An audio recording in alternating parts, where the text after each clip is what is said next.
I once spent an entire month in a cabin in the woods by myself. There was no internet, no electricity, and definitely no distractions. I went on this trip to receive clarity. I had a lot of questions for the universe and just wasn't satisfied with my own narrative. Why am I here? How am I here? And what should I do with my time? Yes, I did receive many answers to the questions that I posed, but I think the most important one I received was in relation to a topic that's near and dear to all of our hearts. And that is, what is the point of all of this? What is the point of existing? It did take quite a lot of searching for me to discover this, but I think I found an answer to some of these questions. Allow me to try and explain.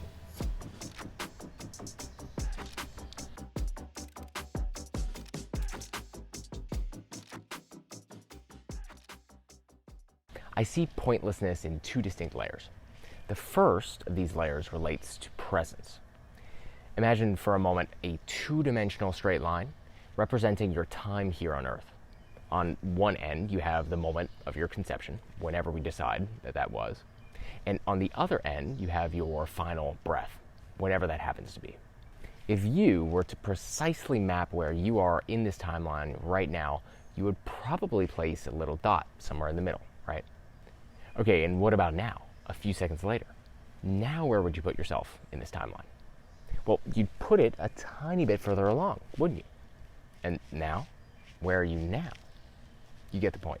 Your dot is traveling down the length of your lifeline with each moment that passes, hurtling unskillfully towards death with absolutely no breaks. Keep this dot analogy and project this dot a few years into the future and imagine it on your timeline. This dot you're envisioning is still going to be a one-dimensional point regardless of where it exists on the continuum, regardless of what moment you currently find yourself in.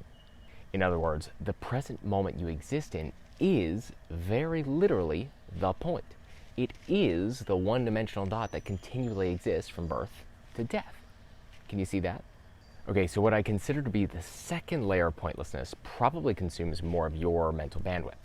And this layer deals with purpose, life purpose. Is there a point to our doing anything while we're here? Does it matter what we do with our time? You know, honestly, I just don't think it does. That is, I don't think life has a point. Why? Well, again, you're living life on a timeline, not on a frozen moment. Let's say you go to a Shakespeare play on Broadway. And let's say, for example, that it's the show's final night and that the actors absolutely nail it. They move the audience to tears and laughter. They have them on the edge of their seat. Every single line is spoken with just such beauty and precision that it briefly convinces the entire audience that they're not watching fiction at all. It convinces them that this is reality.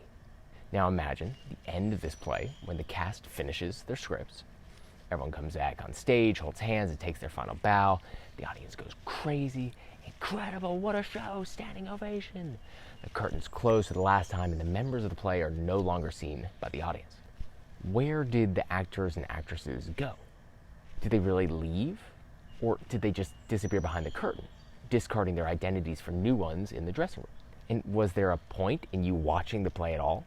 I mean, if it ended, did it have a point? You can immediately see just how unproductive that question really is. Enjoying it is the point. Having an absolute end to the universe, a singular point in which all problems are somehow resolved, defeats the whole fucking point of infinity. How can we live in a cosmos with endless time and space, but there be a moment in which everything culminates? Isn't experience just a limitless series of octaves, crescendos, and tempo changes? I want to stress here that pointlessness is not the same thing as meaninglessness. Just because there isn't a singular moment in which all things are put into place does not mean life isn't worth living. Indeed, it makes sense that the exact opposite is true. It is only from this world's boundless combinations that significance arises. It's only because no end is in sight, this moment becomes illumined. Again, there's no need for pessimism in this worldview. If you can imagine it, it can be created. If you can conceive of it, it will be so. Just don't think that you'll ever get to the end of creation. That's the key. Hey, if you enjoyed that, consider joining my email list. I send out weekly thoughts on a variety of subjects and include the live events that I host, both virtual and in person. If not, I'd appreciate you liking, subscribing, and sharing my channel so that we can continue venturing down this infinite rabbit hole together. Enjoy your day. Thank you for being here, and I'll see you again sometime in this infinite cosmic play we're co-creating. Peace.